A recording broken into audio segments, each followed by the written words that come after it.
Hi there, I'm Zoot Java. Today I'd like to talk about something that I should have seen coming as yet another inconvenience of the virus. I've said it before and I can guarantee that I'll say it again. If there's anything the government will do, it is to never, I repeat never, let a good tragedy go to waste. This virus has been the golden goose of political authoritarian experimentation that they seem to have absolutely no intention of letting go of anytime soon. The latest comes from a researcher at Deutsche Bank by the name of Luke Templeman. Templeman thinks that people who work from home should pay taxes for doing so. According to him, this tax has been a long time coming, as between 2005 and 2018, the internet sparked a 173% increase in Americans working from home. His report states that before the pandemic hit, that approximately 5.4% of the U.S. workforce worked from home and has since grown to 56% recently. Apparently, this tax wouldn't be imposed during government-ordered lockdowns. A Deutsche Bank survey found that people would like to keep working at home 2 to 3 days a week when it's time for people to go back to the office. These people would be therefore contributing less to the infrastructure of the economy while still receiving its benefits. Basically, people working from home will not be filling their vehicles with gas, buying coffee on their way to work, picking up lunch, using daycare services. These type of services is what keeps a large portion of the population working, and the report proposes a tax on anybody choosing to work from home so money can be pooled for those missing out on previous opportunities. Templeman figures that $10 a workday is reasonable for people in the U.S. making $55,000 a year. He figures that this would raise about $48 billion a year for a fund that would be used to issue $1,500 grants to fellow citizens fallen on hard times. While this is noble for an economist to redistribute the money of those working at home to others, a suggestion has been put forth that the companies benefiting from the shift to working from home pay the tax on this, such as Zoom, whose stock price has increased over 400% since March, or Google, with their teleconferencing services and its stock price going up by 26% since March, or Amazon and their stock price, which went up by about 60% since March.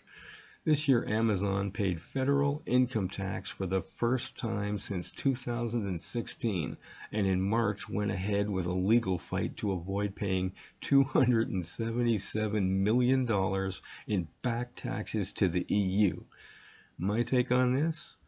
Well, get ready for more of this type of thinking. The more we allow politicians to push us around with this barrage of caseloads, but this particular bee in my bonnet can see the holes in it a mile away. It's convenient to pull up the statistics of people working at home in the past now that the government forced everyone able to have to do this. Apparently, this tax wouldn't be imposed during government-mandated lockdowns, but to begin with, why not? These people aren't missing out on any opportunities. They're still working from home, so I assume that they're still getting their regular pay coming in. He also said that this tax is to go towards helping out people who can't work and are being shut out of their own businesses and opportunities. So shouldn't that little pool of cash continue to be topped up by those who are still working and not affected financially? But this is a pant load anyway. These ideas are forced through the government under the guise of helping out our people in need, and only those making $55,000 a year or more. It won't take long before some idiot in power will say that this simply isn't enough for this purpose, and we'll have to also get those who are being paid less to also pay into this tax.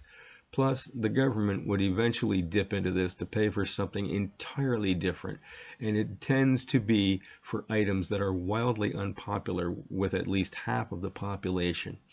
A survey by Deutsche Bank found that a large number of people would like to continue to work from home at least 2 to 3 times a week, when this ridiculous imposition on the population is finally over and they graciously allow us to have our lives back? But those working from home would be contributing less to the infrastructure of the economy while still receiving its benefits. Filling up the cars with gas? The government should be thrilled that we'd be reducing our carbon footprint and bringing the pollution level down. Buying coffee on the way to work? Picking up lunch supporting daycare centers? What if I'd prefer to walk to the corner for some exercise in the morning and pick up a coffee there? Maybe have an Uber Eats for lunch. Not to mention that working from home with small children is no simple task, so many people will still drop their kids off in order to effectively be able to perform their jobs at home. If people are doing any of these things, then they are contributing to this infrastructure, just in a different location than they previously were.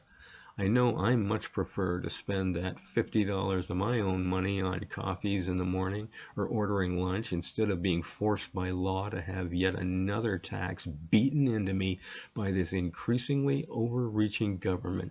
And don't even bother bringing up going after Zoom and Amazon and Google and all these other corporations to get this money from. They already avoid paying taxes. What makes you think that you'll be able to get them to pony up the dough for this tax? If it would get levied on the companies to pay for it, it shouldn't take a genius to figure it out, but the companies will take it out of the employees' wages. These companies will not pay for this. Just like when Biden accidentally shot himself in the foot when he questioned Trump as to why he only paid $750 in taxes.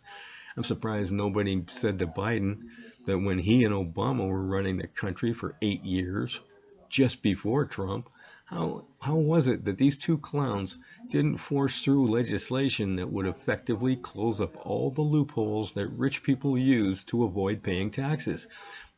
But if they would have done that, they wouldn't have a very lucrative existence such as they do now. And now, for the part that you've all been waiting for, my bad joke. I was sitting in a bar, and these two really large women came in, and they were talking with a rather interesting accent. So I said, "Nice accent. Are you two ladies from Ireland?" One of them looked at me really annoyed and said, "It's Wales, stupid." So I corrected myself and said, "Oh, right. Are you two Wales from Ireland?" I don't remember anything after that. Anyway, don't forget to like and subscribe because it really helps me out. And even better, it extremely annoys the usual suspects who like to censor me. Also, ring the bell for more of my words of wisdom and share my content on your social media. Until later, have a Java on Zoot.